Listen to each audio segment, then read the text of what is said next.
Hi గుండె నిండా గుడి గంటలు ఈ రోజు ఎపిసోడ్ విషయానికి వస్తే ఇంకా శృతి వాళ్ళ అమ్మ చెక్ అయితే ఇచ్చింది కదా, ఆ చెక్కు వచ్చేసి బాలు అయితే చించేస్తాడు కదా. ఇంకా ఇంట్లో అందరూ మీటింగ్ పెడతారు, ప్రభావతి అందరూ మీటింగ్ పెడతారు అనమాట. ఎందుకంటే ఇంకా ప్రభావతి చెప్తుంది చెక్కు తీసుకోవచ్చు కదా మేమ్మ, రవి చేత రెస్టారెంట్ పెట్టిస్తాను అని చెప్పి అంటా ఉన్నారు.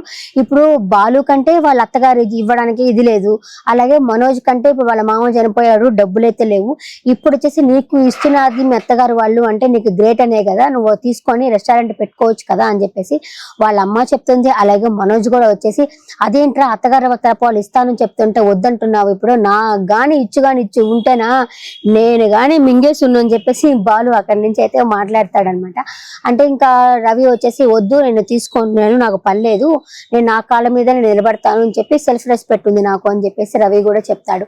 చెప్పిన తర్వాత ఏమైంది అని అడుగుతాడు రవి. ఏం లేదు నేను చించేసాను అంటే ఇంకా ఈ అమ్మాయికి కోపం వస్తుంది. శృతికి చించడం ఎందుకు బాలు, వద్దు అని చెప్పేస్తే పోయేది కదా, ఎందుకు చించడము అని చెప్పేసి అడుగుతుంది. అంటే ఆ అమ్మాయి వాళ్ళ అమ్మ సైడే మాట్లాడుతున్నది అన్నట్టు అనిపించింది. ఎందుకంటే నువ్వు ఇలాగ ఏంటి రవి, నువ్వు ఎప్పుడు నువ్వే కష్టపడి పైకి వచ్చి ఆ తర్వాత రెస్టారెంట్ పెట్టుకోవాలని చెప్పి అనుకుంటున్నావు, ఎంతమంది అత్త వాళ్ళ దగ్గర డబ్బులు తీసుకోవడం లేదు, నువ్వు తీసుకోవచ్చు కదా అన్నట్టే మాట్లాడుతుంది. దానికి వచ్చేసి రవి వచ్చేసి నేను ఇలా ఉన్నప్పుడే నువ్వు నన్ను లవ్ చేసావు, నేను ఇలాగ ఉన్నప్పుడే మనం పెళ్లి కూడా జరిగింది, నేను ఇలాగే ఉంటాను, కష్టపడి పైకి వస్తాను, ఇట్లా అత్తగారి దగ్గర డబ్బులు అలాగే నాన్నది ఇచ్చిన డబ్బులు అలాంటివి అయితే నేను తీసుకోను అని చెప్పేసి తను చెప్తాడు. తను సూపర్ అనమాట. అంటే ఈ అమ్మాయి చెప్పేది ఏంటంటే ఎప్పటికి ఇలాగే ఉండిపోతాము, ఎందుకంటే వచ్చిన డబ్బులు సేవింగ్స్ ఏం చేయట్లేదు, వచ్చిన డబ్బులు వచ్చినట్టు అయిపోతా ఉన్నాయి కదా, మా అమ్మ వచ్చి డబ్బులు ఇస్తానని చెప్పి అంటుంది కదా, మనం పెట్టుకుని ఉంటే పోయిండేది ఎలా అని చెప్పేసి అంటుంది. ఇంకా వాళ్ళ అమ్మ కూడా ఉండేసి ప్రభావతి కూడా ఉండే అంటుంది. ఇప్పుడు ఒక్క కూతురే కదా అమ్మాయి, ఆ తదనంతరము ఈ అమ్మాయికే వస్తుంది కదా డబ్బులు, అప్పుడు ఈ అమ్మాయిదే కదా అంటే అప్పటికి రవి ఉండి చెప్తాడు. ఆ తర్వాత వచ్చినా కూడా అది శృతిదే అవుతుంది, నాదైతే కాదు, నేను సంపాదించుకొని నేను కష్టపడింది నాదవుతుంది, ఇలా ఒకరి డబ్బు మీద నేను ఆధారపడను, నాకు పర్లేదు అని చెప్పేసి రవి అయితే ఖచ్చితంగా చెప్తారు. కానీ శృతికి అయితే కోపం వస్తుంది, ఇతనేంది ఇలా ఉన్నాడు ఏంటి అనేసి, ఇలాంటి ప్రిన్సిపల్స్ పెట్టుకుంటే కష్టము అని చెప్పేసి అలిగేసి వెళ్ళిపోతుంది. అలాగే రవి కూడా అలిగేసి వెళ్ళిపోతాడు. ఇంకా మిద్ది పైన మీటింగ్ పెడతారు ముగ్గురు అన్నదమ్ములు. మీటింగ్ పెట్టినప్పుడు అక్కడికి మనోజ్ వచ్చి చెప్తాడు, అదేంటి రవి డబ్బులు ఇస్తున్నప్పుడు తీసుకోవచ్చు కదా నువ్వు అని చెప్పేసి.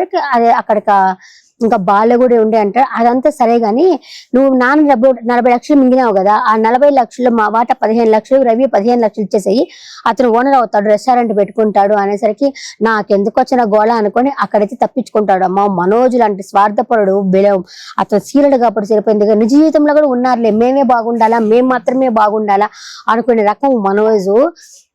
ఆ మాట్లాడేసరికి అక్కడి నుంచి ఎందుకనేసి వెళ్ళిపోతాడు. అప్పటిదాకా వచ్చేసి నువ్వు పెట్టుకోవచ్చు కదా రవి, నువ్వు ఎంతసేపు పనిచేస్తా ఉంటావు, ఓనర్ అవ్వచ్చు కదా మీ ఇద్దరు అనేసరికి ఇంకా బాలు వచ్చి ఇలా మాట్లాడేసరికి అక్కడి నుంచి తప్పించుకుంటాడు. ఇంకా కింద ఈ ముగ్గురు తోడికోడలు మీటింగ్ పెడతారనమాట. ఇంకా రోహిణి అంటుంది, అదేంటది ఇలా ఎందుకు రవి పోలీస్ లాగా బిహేవ్ చేస్తా ఉన్నాడు, వాళ్ళు డబ్బులు ఇస్తా అన్నప్పుడు తీసుకోవచ్చు కదా అన్నట్టు మాట్లాడుతుంది. దానికి మీనా వచ్చేసి లేదు, వాళ్ళ నాన్న తనంతటనే కష్టపడ్డాడు, అలాగే రవి కూడా అంతే, బాలు కూడా అంతే, ఒకరు డబ్బులకి ఇష్టపడరు వాళ్ళు అని చెప్పేసి మీనా కూడా చెప్తుంది. చెప్పేసి అదంతా ఓకే గాని నువ్వు మా మామయ్య గారి డబ్బులు 40 లక్షలు, నా నగలు అమ్మిన డబ్బులు అవన్నీ ఇచ్చేస్తే ఆ తర్వాత వాళ్ళకు ఉపయోగపడుతుంది, మాకు ఉపయోగపడుతుంది అనేసరికి ఏంటి మీనా నేనేం మాట్లాడుతున్నాను నువ్వేం మాట్లాడుతున్నావు అని చెప్పేసి రోహిణి అడుగుతుంది.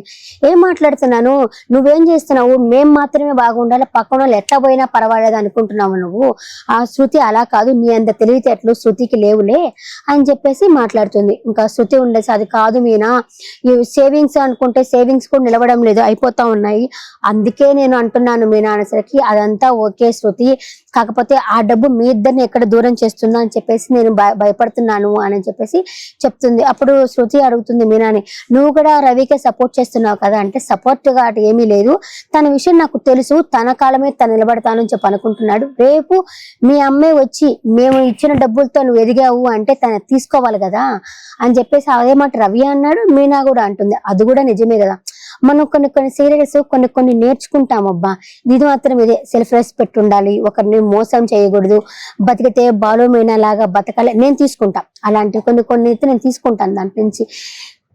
ఇంకా అక్కడి నుంచి అయితే వెళ్ళిపోతారు. ఇంకా మీనాకి ఒక ఆర్డర్ వస్తుంది అనమాట, 10 లక్షలు పూలు ఆర్డర్ అయితే వస్తుంది. కానీ అమ్మాయి ఆ షీట్ లో చదువుకునేది రాదు అని చెప్పేసి సైన్ చేసేస్తుంది. అయినా 1,00,000 ఇస్తాడు అడ్వాన్స్, ఒక 4 లక్షలు ఇవ్వచ్చు కదా అంటే లేవు నేను 1,00,000 ఇస్తున్నాను అని చెప్పంటాడు. అది చూసి అమ్మాయి నాకు చదువు రాదు, ఇంటికి వెళ్ళి చదివేసినాక నేను చెప్పచ్చా అంటే లేదు లేదు నాకు ఇప్పుడు టైం లేదు, నేను 2-3 అడిగే నేను నీ దాకా వచ్చింది ఆర్డరు, నువ్వే కదా పెద్ద ఆర్డర్ కోసం చూస్తాను అంటున్నావు అంటే అవును ఫస్ట్ స్టార్టింగ్ నుంచి మండపం మొదల నుంచి గేట్ దగ్గర నుంచి లోపల దాకా ఆర్డర్ కోసమే నేను ఎదురు చూస్తున్నాను అని చెప్పేసి ఆ అమ్మాయితో చెప్తుంది. చదువు రాదు అని చెప్పింది. ఇప్పుడు అమ్మాయి దగ్గర స్మార్ట్ ఫోన్ అయితే ఒకటి ఉంది కదా, ఆ ఫోన్ లో స్క్రీన్ షాట్ తీసి ఉండాల్సింది, తీసుకొని దాంట్లో ట్రాన్స్లేషన్ చేసుకొని చదువుకుని ఉండాల్సింది. ఆ ఫోన్ తీసుకుపోయిందో ఏమో లేదు తెలియలే. ఎందుకంటే బాలు అడుగుతాడు ఫోన్ చేసి ఎందుకు లిఫ్ట్ చేయలేదు అంటే మనకు ఆర్డర్ వచ్చింది అని చెప్తుంది కానీ ఫోన్ తీసుకుపోయానో తీసుకోపోలేదు అని చెప్పలేదు. మేబీ ఫోన్ ఏమైనా తీసుకుపోలేదేమో. ఇవాళ రేపు టెక్నాలజీ మారిపోయింది కదా, ఇంగ్లీష్ లో ఉంటే మనము ఇలా ట్రాన్స్లేషన్ చేసుకొని తెలుగులో చదువుకోవచ్చు. ప్లస్ అయినా నీకు చూసుకోమీనా చదువుకో, 1,00,000 ఇస్తారు కదా, ఆ 1,00,000 సున్నాలు చూసుకో అని చెప్పని అంటాడు. ఆ సున్నాలు కూడా పోనీ అదన్న స్క్రీన్ షాట్ తీసుకొని ఉంటే ఇదిగో సంతకం చేసినప్పుడు నేను ఇదే డబ్బులు ఉండింది అని చెప్పుండొచ్చు. ఏమో ఆలోచించిందో ఏమో మీనా, నాకు చదువు రాదు అనేసి అయితే చెప్తుంది. సరే పోనీ మీ ఇంట్లో వాళ్ళు ఎవరినైనా పిలిపించుకొని చదివించి సైన్ చెయ్యి అంటే పర్వాలేదు సార్ నేను సైన్ చేస్తాను, నాకు ఆర్డర్ కావాలా అని చెప్పేసి సైన్ అయితే చేస్తుంది. ఇదంతా ఎవరు చేశారు తెలుసా, చింతామణి చేసిన కుట్ర. చింతామణి వల్ల పాపము మీనా చిక్కుకుందనే చెప్పుకోవాలి. ఇంకా అమ్మాయి అయితే హ్యాపీగా ఇంటికి వచ్చేస్తుంది, 1,00,000 తీసుకొని వస్తుంది. కానీ అడుగుతుంది ఇంకో 4 లక్షలైనా ఇవ్వచ్చు కదా అంటే నేను చాలా మందికి అడ్వాన్స్ ఇవ్వాలి కదా అంటే ఇంకా ఆ ఈవెంట్ మేనేజర్ కూడా వచ్చేసి నేను కూడా చాలా మందికి అడ్వాన్స్ ఇవ్వాలా, నువ్వేదో చేస్తానంటున్నావు చెప్పి ఇస్తున్నాను అని చెప్పి ఆయన కూడా చెప్పడం అయితే జరుగుతుంది. ఇంకా హ్యాపీగా ఇంటికి అయితే వచ్చేస్తుంది అమ్మాయి. ఇంటికి వచ్చేదా బాలు ఉంటాడు. బాలు ఏంటి నీకు ఫోన్ చేస్తే లిఫ్ట్ చేయలేదంటే ఎందుక మనకి 10 లక్షల ఆర్డర్ వచ్చింది అని చెప్పి అంటుంది. సూపర్ అని చెప్పేసి మీనా ఎత్తుకుని అలా తిప్పుతాడు. కాకపోతే పెట్టుబడి లేదు అంటే సరే పెట్టుబడి ఏదో ఒకటి చేద్దాంలే అని చెప్పి అంటాడు. అక్కడికి అదే సమయానికి ఇంకా ఇంట్లో వాళ్ళంతా వస్తారు. వాళ్ళ అమ్మ వచ్చేసి నెత్తిన పెట్టుకోరా, నెత్తిన పెట్టుకుంటే పెట్టుకుంటాము, నెత్తిన స్టూల్ ఒక చేయించుకొని నెత్తిన పెట్టుకుంటాను నా వైఫ్ ని అని చెప్పేసి అంటాడు. ఇంకా మనోజ్ వచ్చేసి ఏందో అంత సంతోషంగా ఉన్నారు అని చెప్పనేసరికి ఒక మంచి ఆర్డర్ వచ్చింది, ఈ మనోజ్ చెప్తే కొల్లుకుంటాడు అని చెప్పేసరికి శృతి ఉండి మాకు చెప్పు మేము సంతోషపడతాం కదా అంటే ఇలా 10 లక్షలు ఆర్డర్ వచ్చింది అని చెప్పేసరికి మనోజ్ మెచ్చుకోవాల్సింది. 10 లక్షలా ఏముంది రే 10 కోట్లు వచ్చినట్టు చెప్తున్నావు అనేసరికి అదంతా ఓకే, నీకు నేను ఒక 2 లక్షలు ఇచ్చాను కదా నీ హాస్పిటల్ అయ్యేకి, ఆ 2 లక్షల ముందు ఇవ్వు మాకు పెట్టుబడి కావాలా అని చెప్పేసరికి మా దగ్గర ఎక్కడున్నాయి ఇప్పుడు మా దగ్గర లేవు అంటే ఎందుకు అంత చీపుగా మాట్లాడుతున్నావు 10 లక్షలు అని చెప్పేసి బాలు అడుగుతాడు. ఇంకా వీళ్ళ అమ్మ వచ్చేసి 10 లక్షలు వాడేవాడు 2 లక్షలు వాడు ఇప్పుడు ఎక్కడి నుంచి తెస్తాడు అని చెప్పి వాడికి వెనకేసుకొని వస్తుంది. ఇంకా వాళ్ళ నాన్న కూడా అని అంటాడు నువ్వు మూతి మూసుకో, ఎందుకంటే నీకు పొలరు రాలుతాయి అన్నట్టు మాట్లాడతాడు అనమాట. ఎందుకు నువ్వు మాట్లాడుతా ఉన్నావు, నీ నోటిదోళ్ళకి పళ్ళని ఎందుకు బాధ పెడుతున్నావు, నువ్వు కామ్గా ఉండు అంటే వాడు ఎక్కడి నుంచి ఇస్తాడండి 10 లక్షలు అని చెప్పి అని అంటుంది. ఇంకా మా మీనా ఉండేసి అత మీరు ఇవ్వండి అత్తయ్య 10 లక్షలు 2 లక్షలు ఒక పెట్టుబడి కావాలంటే నా దగ్గర ఎక్కడ ఉన్నాయి అంటే ఇంకా బాలు ఉండి మీ నగలన్నా ఇయ్యమ్మా పెట్టుకుంటుంది. నా నగలు అని చెప్పేసి అనుకునేసరికి ఏమీ లేవు ఈ పుస్తల తాడే ఉంది అంటే ఇంకా వాళ్ళ నాన్న బాలు వాళ్ళ నాన్న ఆ పుస్తల తాడే ఇవ్వు వాళ్ళు తీసుకుంటారు అని చెప్పి అనేసరికి నేను ఇవ్వను అంటుంది. అవేమి లేనప్పుడు నువ్వు కామ్గా ఉండు అని చెప్పని అంటాడు. ఇంకా మనోజ్ కూడా వచ్చేసి మీ రోహిణి అంటుంది డబ్బులా ఎక్కడున్నాయి మా దగ్గర, నువ్వు ట్రీట్మెంట్ చేయించవు కరెక్టే బాలు నేను కాదని చెప్పలేదు, కాకపోతే 2 లక్షలు ఉన్నట్టుండి ఎట్లా ఇవ్వాలి అని చెప్పనేసరికి మీరు నగలు మా మీనా అడుగుతుంది ఇప్పుడు నగలు ఉన్నాయి మా నగలు తీసుకుని ఆ డబ్బులు తీసుకున్నావు, మిగతా కొంచెం డబ్బులు తీసుకుని విల్లా కొనుక్కుందాము అని చెప్పని అనుకున్నావు, ఆ డబ్బులు లేవు, ఈ నగలు డబ్బులు ఈ 2 లక్షల డబ్బులు ఎన్ని డబ్బులు అవన్నీ ఎప్పుడు ఇస్తారా మీరు అని చెప్పేసి మీనా అడుగుతుంది. ఇస్తాంలే అన్నట్టు మాట్లాడుతుంది. రోహిణి కూడా వామ్మో ఆమె తక్కువ కాదమ్మో తల్లు ఆ రోహిణి మాత్రము. ఆ రోహిణి గాని మనోజ్ గాని అమ్మో వరస్ట్ వాళ్ళు వరస్ట్.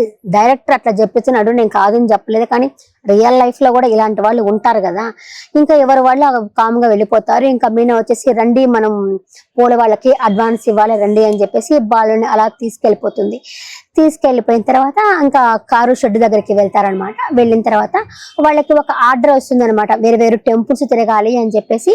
ఒక ఫారెన్ వాళ్ళు నువ్వే తీసుకో, నువ్వంటే ఒక బట్లర్ ఇంగ్లీష్ లాగా మాట్లాడతావు కదా, ఆ ఇంగ్లీష్ కూడా వచ్చేసి నాకు అది కూడా రాదు అని చెప్పేసి బాలు ఫ్రెండ్ అయితే చెప్తారు.